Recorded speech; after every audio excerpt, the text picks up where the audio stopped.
Hi hello welcome to our channel. నేను మీ సిరి. ఈరోజు మనం చెప్పుకోబోయే కథ ప్రియనేస్తం పార్ట్ 50. హాఫ్ సెంచరీ కొట్టేస్తామండి. కథలోకి వెళ్ళే ముందు లైక్ చేయడం మర్చిపోకండి.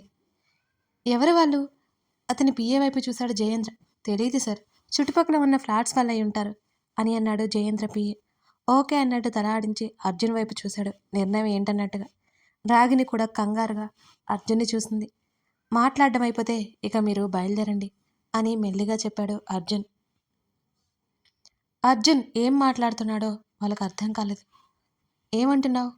విన్నది నిజమో కాదా అనుకుంటూ అడిగాడు జయేంద్ర మరోసారి. మీరు మాట్లాడడం అయిపోతే ఇక వెళ్ళిపోవచ్చు అని అంటున్నాను అన్నాడు అర్జున్. అర్జున్ మాటలకి కోపం తారాస్థాయికి వెళ్ళిపోయింది జయేంద్రకి. బాధగా అర్జున్ చూసింది రాగిని. నీకు మా అమ్మాయిని పెళ్లి చేసుకోవడం ఇష్టం లేదా అని అడిగాడు జయేంద్ర. మీకు నా గురించి ఏం తెలుసని మీకు పెళ్లి సంబంధం మాట్లాడడానికి వచ్చారు మీరు అని సూటిగా చూస్తూ అడిగాడు అర్జున్. మీ అమ్మా నాన్న, మీ అత్తయ్య మావయ్య, మీ కంపెనీ, మీ సక్సెస్ మొత్తం తెలుసు అని అన్నాడు జయేంద్ర గర్వంగా, పొగరుగా. ఇన్ని తెలుసుకున్న వాళ్ళు నాకు పెళ్ళైందో లేదో తెలుసుకోవాలని తెలియదా మీకు? అర్జున్ మాటల్లో వెటకారం తొంగి చూసింది. రాగిని షాక్ అయిపోయింది అర్జున్ మాట్లాడుతూ ఉంటే. నీకు పెళ్ళైపోయిందా? ఆశ్చర్యం జయేంద్ర ముఖంలో స్పష్టంగా కనిపిస్తోంది. అవును, తాపీగా చెప్పాడు అర్జున్. పెళ్ళి అయితే నీ భార్య ఎక్కడా? ఆశ్చర్యం నుంచి తేరుకుంటే అడిగాడు. మీకు అవన్నీ అనవసరం అని అన్నాడు అర్జున్. నువ్వు నిజం చెప్తున్నావని నమ్మకం ఏంటి? నీకు పెళ్లి జరిగినట్టు ఇంతవరకు బయటికి అనౌన్స్ చేయలేదు ఎందుకు అని సందేహం వెళ్ళబుచ్చాడు జయేంద్ర. ఉఫ్, నాకు ఇష్టం లేదు. మొత్తుకుంటుంటే ఏంటండి మీరు? మీ బాధ ఏంటి? మీ కూతురు చేసిన ఘనకార్యానికి నలుగురిలో నా పరువు పోయింది. అసలు ఆ సమయంలో మీ కూతురు నా ఇంటికి ఎందుకు వచ్చింది? ఆ విషయం తెలుసండి ముందు అసలు అని గట్టిగా అడిగాడు అర్జున్. ఎవరో మా అమ్మాయి వెనకపడ్డారు. వాళ్ళ నుంచి తప్పించుకోవడానికి మీ ఇంట్లోకి వచ్చింది. మనలాంటి డబ్బున్న వాళ్ళ చుట్టూ మీడియా తిరుగుతూనే ఉంటుంది. ఆ విషయం నీకో తెలుసు. అలా మీడియాకు తెలిసింది, అది జరిగింది అని అన్నాడు జయేంద్ర. సార్, మీతో మాట్లాడే తీరిక, ఓపిక రెండూ లేవు నాకు. వయసులో పెద్దవారు కాబట్టి ఓపికగా సమాధానం చెబుతున్నాను. ప్లీజ్ అర్థం చేసుకోండి. నాకు మీ అమ్మాయిని పెళ్లి చేసుకోవడం ఇష్టం లేదు, అంతే. అంతేకాదు, నాకు పెళ్ళైపోయింది కూడా అని మళ్ళీ చెప్పాడు అర్జున్. నీకు పెళ్ళైతే నీ భార్య ఎక్కడా? ఉక్రోషంగా అడిగింది రాగిని. అర్జున్ తనతో పెళ్లి నుండి తప్పించుకోవడానికి అబద్ధం చెప్తున్నాడని ఆమె బాధ. ఇప్పుడు ఒక అమ్మాయిని బయట చూశారు కదా, ఆ అమ్మాయి నా భార్య. తనతో పాటు వచ్చిన అతను నా భార్యకు అన్నయ్య.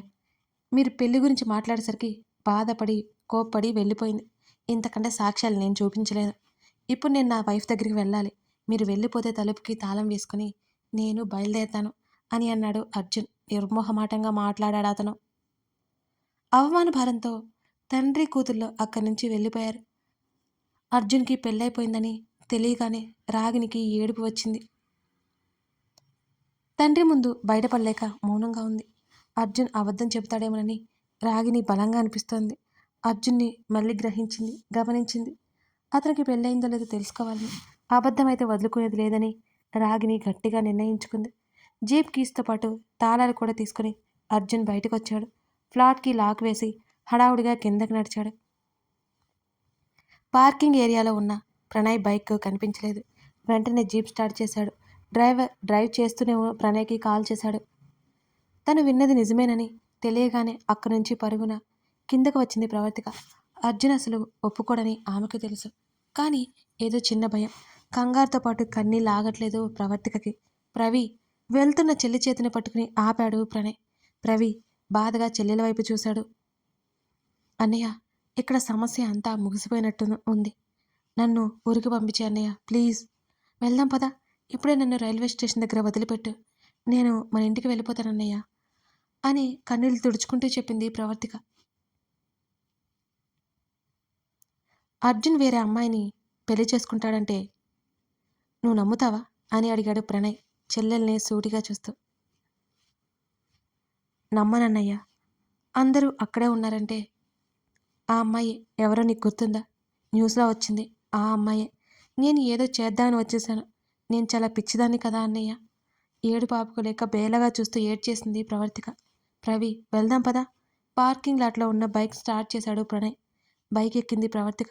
కాసేపటి వరకు అర్జున్ కూడా స్టార్ట్ అయ్యాడు. అర్జున్ నుంచి ఫోన్ కాల్ వస్తుంటే లిఫ్ట్ చేయాలా వద్దా? అర్థం కాలేదు ప్రణయ్‌కి. అన్నయ్య కాలొస్తుంది అని అంది ప్రవర్తిక వెనక కూర్చుని. లిఫ్ట్ చేశాడు అర్జున్ కాల్ని. ప్రణయ్ ఇంటి వరకు వచ్చి లోపలికి రాకుండా వెళ్ళిపోయావేం? అని అడిగాడు అర్జున్. దేనికో వచ్చాం. నేను వచ్చిన పని ఎప్పటికీ జరగదు. అక్కడ ఉండి ఉపయోగం లేదని వెంటనే వచ్చేస్తున్నాను. ప్రణయ్ మాటల్లో స్నేహితుడి పట్ల విపరీతమైన కోపం ఉంది. సరే నేనే నీ దగ్గరికి వస్తున్నాను. ఎక్కడున్నావో చెప్పు అని అడిగాడు అర్జున్. అవసరం లేదురా. నువ్వు అలసిపోయి ఉంటావు. రెస్ట్ తీసుకో. అయినా మీ ఇంటికి ఎవరో పెద్దవాళ్ళు వచ్చారు కదా.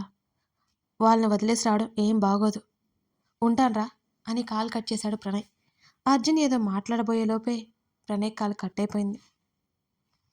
ఫాస్ట్గా డ్రైవ్ చేస్తున్న అర్జున్కి కాస్త దూరంలో ప్రవర్తిగా కనిపించింది. బైక్ మీద వెనక దిగులుగా కూర్చుంది. ఎటో చూస్తుంది. వాళ్ళను ఫాలో అవసాగాడు అర్జున్. ఒక హోటల్ ముందు ప్రణయ్ బైక్ ఆగింది. బైక్ పార్క్ చేసి ఇద్దరు మెల్లిగా లోపలికి కదిలారు. అర్జున్ కూడా జీప్ పార్క్ చేసి హడావిడిగా లోపలికి నడిచాడు. ప్రణయ్ వాళ్ళు కనిపించలేదు. రిసెప్షన్లో ప్రణయ్ రూమ్ నెంబర్ గురించి అడిగాడు అర్జున్. 4th ఫ్లోర్ అని చెప్పడంతో లిఫ్ట్ దగ్గరికి నడిచాడు అర్జున్. లిఫ్ట్ ఎంతకో తెరుచుకోకపోవడంతో మెట్ల పాట పట్టాడు అతను. రవి నువ్వు రూమ్లోకి వెళ్ళు, నేను తినడానికి ఏమైనా తీసుకొస్తాను అని అంటున్న ప్రణయ్ మాటలకు నాకేం తీసుకురావద్దన్నయ్య, త్వరగా వెళ్ళిరా అని అంది ప్రవర్తిక. సరే అని వెళ్ళిపోయాడు ప్రణయ్. చెల్లికి ఏమైనా తీసుకురావాలనే ఉద్దేశంతో ఉన్నాడు అతను. చెల్లి వద్దన్నా సరే. లోపలికి వెళ్ళి మెడలో ఉన్న చున్నీ తీసి బెడ్ మీద వేసి ముఖం మీద నీళ్లు కొట్టుకుంది ప్రవర్తిక. అప్పుడే కాలింగ్ బెల్ మోగింది. ఇప్పుడే కదా అన్నయ్య వెళ్ళింది, అప్పుడే వచ్చి ఉంటాడా? ప్రణయ్ వస్తే తప్పక ఎవరు వచ్చిన తలుపు తీయవద్దని ప్రణయ్ మరీ చెప్పాడు. అందుకే ఆలోచిస్తోంది. ప్రణయ్ వస్తే కేవలం 2 సార్లు మాత్రమే కాలింగ్ బెల్ కొడతాడు. అలాగే ముఖం తుడుచుకోకుండా బయటికి వచ్చింది ప్రవర్తిక. మరొకసారి కాలింగ్ బెల్ మోగింది. ఖచ్చితంగా ప్రణయే వచ్చి ఉంటాడు. అందుకే రెండోసారి కూడా కాలింగ్ బెల్ కొట్టాడు అనుకుని తలుపు తెరిచింది ప్రవర్తిక. ఎదురుగా అర్జున్ కనిపించాడు. ఆమె చూస్తున్నది నిజమో కాదో అర్థం కాలేదు ప్రవర్తికకి. ముఖం మీద నుండి కారుతున్న నీళ్లు కళ్ళకు అడ్డుపడుతున్న నీళ్లను ఆమె తుడుచుకుంది. అక్కడ అర్జున్ ఉన్నాడు. తన్నే చూస్తున్నాడు. అతను ముందుకు అడుగు వేయగానే అప్రయత్నంగా వెనక్కి అడుగులు వేసింది ప్రవర్తిక. లోపలికి వచ్చాడు అర్జున్. ఇంటికి వచ్చినందుకు అతను తిడతాడేమో అని భయం వేసింది ప్రవర్తిక. అది నేను హెల్త్ హాస్పిటల్ అంటూ ముక్కలుగా అబద్ధం చెప్పడానికి ప్రయత్నం చేసింది. అలవాటు లేని అబద్ధం చెప్పలేక తడబడు పడింది ప్రవర్తిక. అర్థం కాలేదు అని ఆమెను చూశాడు అర్జున్. నేను హాస్పిటల్కి వచ్చాను, మీకోసం కాదు. వద్దంటే అన్నయ్య తీసుకువచ్చాడు, మీకోసం కానే కాదు అని గబగబా కంగారుగా చెప్పింది. గడప దగ్గర గోడ కానుకుని చేతులు కట్టుకొని చూశాడు ఆమె వంక. నిజంగానే నా కోసం కాదా అని నార్మల్గా అడుగుతున్నా అర్జున్ని చూస్తూ తల అడ్డదిడ్డంగా ఊపింది. ఆమెకేమి చెప్పాలో అర్థం కాక. నా కోసమేమో అని ఇంత దూరం వచ్చానే అని సూటిగా ఆమె కళ్ళలోకి చూశాడు. అతని మాటలు అర్థం అవ్వక అలాగే విచిత్రంగా చూస్తుంది ప్రవర్తిక అతన్ని. ఎక్కడా నీ అన్న అంటూ చేతులు కిందకి దించి ఇంకాస్త ముందరకు నడిచాడు అర్జున్. ఒక అడుగు వెనక్కి వేసి బయటికి వెళ్ళాడు అని కంగారుగా చెప్పింది ప్రవర్తిక. అన్న చెల్లెలిద్దరూ ఆటిట్యూడ్ చూపిస్తున్నారా అని అడిగాడు అర్జున్. అతనేం మాట్లాడుతున్నాడో అర్థం అవక బిక్కమొహం వేసుకుంది ప్రవర్తిక. కాల్ చేస్తే కట్ చేస్తాడేంటి నీ అన్న? పొగరా వాడికి అని అన్నాడు అర్జున్. ప్రణయ్ని అలా అనగానే ప్రవర్తికకి కోపం ముంచుకొచ్చింది ఒక్కసారిగా. ఫోన్ పెట్టేస్తే పొగరున్నట్ట? అలా అయితే మీరు ఎన్నిసార్లు ఫోన్ కట్ చేయలేదు? అన్నీ మర్చిపోయి అతనితో ఆవేశంగా మాట్లాడింది ప్రవర్తిక. అంటే ఇప్పుడు నాకు పొగరంటున్నావా అని అతను సీరియస్గా అనగానే లేదు నేనలా అనలేదు. మా అన్నయ్యని మీరు ఎందుకంటున్నారు? మా అన్నయ్య చాలా మంచివాడు అంటూ తన అన్నయ్యని వెనకేసుకు వచ్చింది ప్రవర్తిక. ఇంకో 2 అడుగులు ముందుకు వేశాడు అర్జున్. మరో 2 అడుగులు వెనక్కి వేసింది ప్రవర్తిక.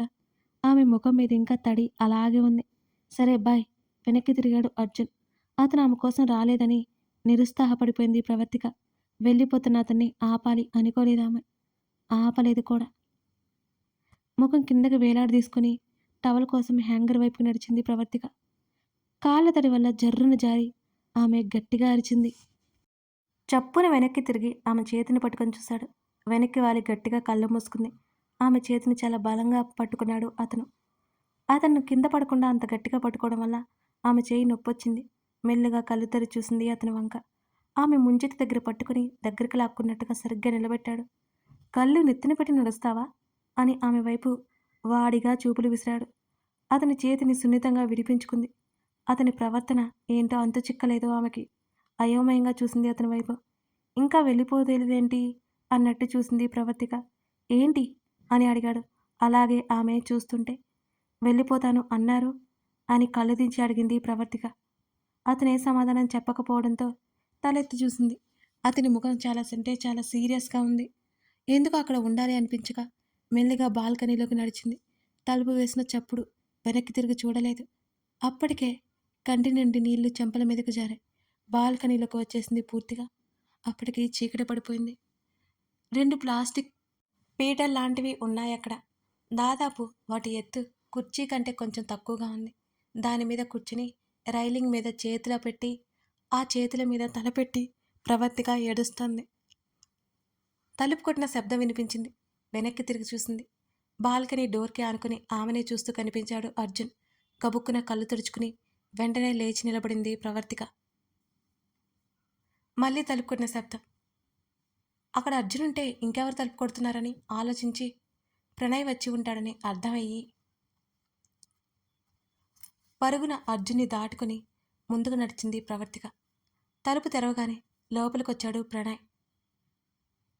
నువ్వు బాగానే ఉన్నావా అంటూ చెల్లి నుదుటి మీద చేయి వేసి అడిగాడు ప్రణయ్. బాగున్నట్టు తల ఊపింది. అక్కడి నుంచి కిందకొచ్చిన దగ్గర నుంచి ఏడుస్తూనే ఉన్నావా అని అడిగాడు ప్రణయ్. మౌనంగా తలదించుకుంది ప్రవర్తిక. ఏంట్రా ప్రవి, ఏం మాట్లాడువేంటి? నిజం చెప్పు, ఏడ్చావు కదూ అని అడుగుతున్న ప్రణయ్ వైపు ఒకసారి చూసి అర్జున్ వైపు తల తిప్పింది.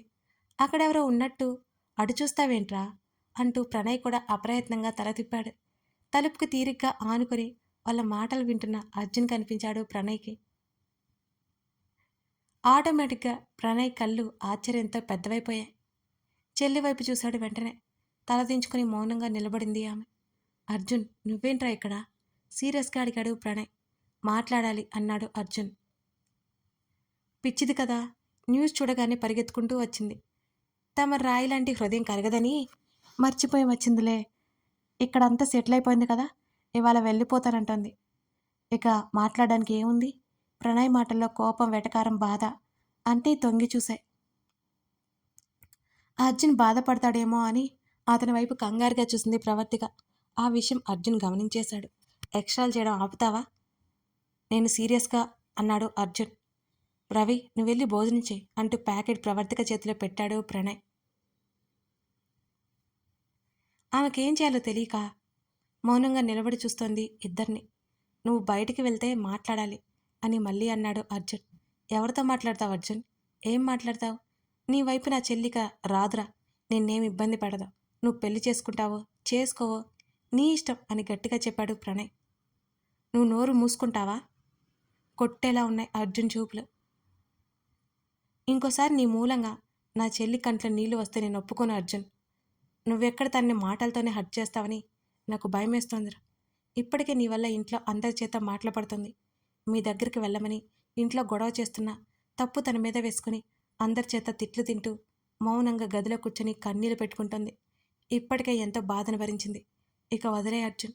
నీ లైఫ్కి ఎప్పటికీ అడ్డు రాదు. నువ్వన్నట్టు నీకు విడాకులు ఇప్పిస్తాను. నా చెల్లికి కొత్త జీవితం వచ్చేలా చేస్తాను అని అన్నాడు ప్రణయ్. వెంటనే ప్రణయ్ వైపు కంగారుగా చూసింది ప్రవర్తిక. అన్నయ్య, ఆవేశంలో బాధలో మాట్లాడుతూ ఉన్న ప్రణయ్ చేతిని గట్టిగా పట్టుకుంది. అదంతా నిజమే కాబట్టి అర్జున్ కూడా ఏమీ మాట్లాడలేదు. రవి, ఎందుకు నన్ను ఆపుతున్నావు? నేను చెప్పేవన్నీ నిజాలే కదా అని అడిగాడు ప్రణయ్. కథ కొనసాగుతుంది. ఇంతకీ అర్జున్ ఎందుకు వచ్చినట్టు ప్రవర్తిక దగ్గరికి? ఏం మాట్లాడాలనుకుంటున్నాడు? నెక్స్ట్ ఎపిసోడ్ అస్సలు మిస్ చేయొద్దండి. మీకు తప్పకుండా నచ్చుతుంది. Thank you.